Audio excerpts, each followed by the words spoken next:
उस जीव को निहारिए जिसने 363 मत स्थापित कर दिए अपनी मान कषाय के पीछे। साक्षात तीर्थंकर प्रभु के समव शरण में विराजमान थे, फिर भी मान कषाय कितनी तीव्र होती होगी कि समव शरण को छोड़कर बाहर आ गए। आप क्या बताओगे? आपसे ज़्यादा ज्ञान तो मुझे है, मैं मतों की स्थापना करता हूँ, आपका तो एक मत, मैं 363 मत स्थापित करूँगा। ऐसी भावना भाई होगी कि नहीं उस जीव ने?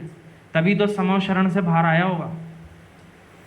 अब निहारिए, जिस जीव को सत्य का वेदन हो गया, जिस जीव ने स्वयं सत्य को जान लिया, वो खुद भी अपने चलाए हुए मतों का खंडन नहीं कर पाया अंतिम समय तक।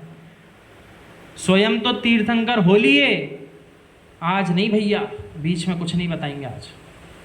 उस साक्षात तीर्थंकर के जीव ने भी जब उस परम सत्य को जान लिया, तब भी उन मतों का खंडन स्वयं नहीं कर पाए। ऐसी तीव्र मान कषाय के परिणाम में जो उत्पत्ति जगत पे कर दी, उसको कोई समाप्त नहीं कर पाया आज तक। अपन जिस पंचम काल में हैं, ये मान के चलिए जिन मतों को आप देख रहे हो वे सब कहीं अलग से नहीं आए, उन्हीं तीर्थंकर भगवंतों के द्वारा, जो बन गए तीर्थंकर हैं, उन्हीं के द्वारा चलाए हुए हैं।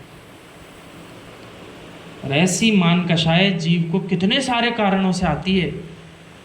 जहाँ 2-4 अलग अलग ग्रंथों का वाचन कर लिया, कुछ ग्रंथों का अध्ययन कर लिया, और जीव को कैसी कषाय आ गई, ऐसी मान कषाय आ गई कि इस पूरे नगर में हमसे ज़्यादा कोई नहीं जानता।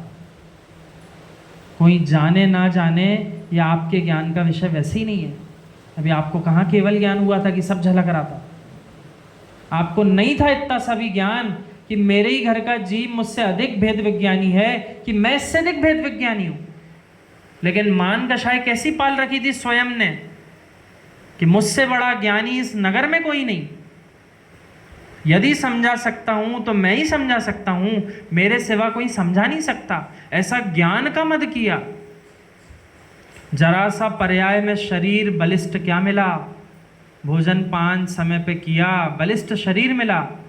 तो शरीर के बल का कैसा मद किया। जितने जीव आपसे कमजोर थे इस पर्याय में, सबको दबा दिया।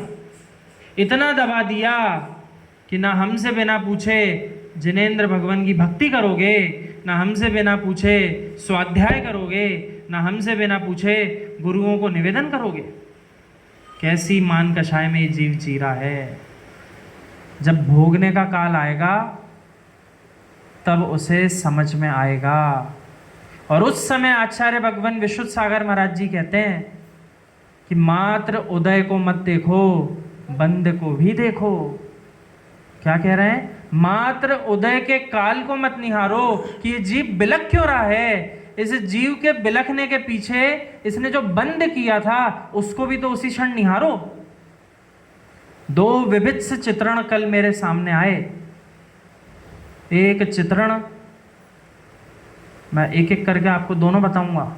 यदि आप उसको मात्र मोबाइल पर भी देख लेते तो हमारा दावा है कितने बड़े मान कषाई आप हो इस पर्याय में, आपका मान उसी क्षण समाप्त हो जाता।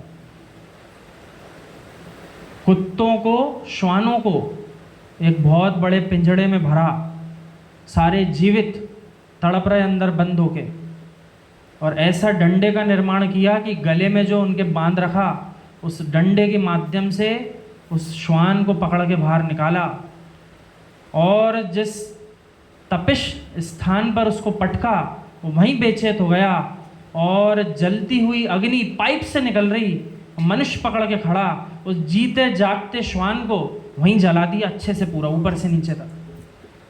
तड़प तड़प के उस श्वान के प्राण चले गए। और बाकी श्वान संगी पंचेंद्री थे कि नहीं जो बंदे थे, सब देख देख कर किलप रहे थे, तड़प रहे थे, अगला नंबर हमारा है।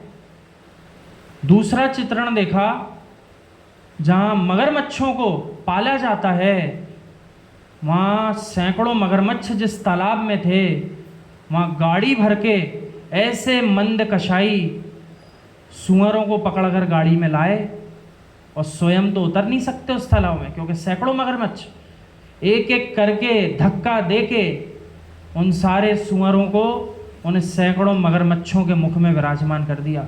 नोच नोच कर जीव को कुछ क्षण के अंदर पर्याय से विलीन कर दिया। जब इन चित्रों को देखा जाएगा तो जीव को समझ में आएगा इस मनुष्य पर्याय में कमाने की योग्यता है, धन द्रव्य संग्रहित करने की योग्यता है, तो हमने बहुत कुछ मान कषाय के साथ संग्रहित कर रखा है। इस पर्याय के जाने के बाद जब ऐसी 84 लाख योनियों में जाएंगे, वहाँ कौन सी मान कषाय काम आएगी? जब जीवों को जीवित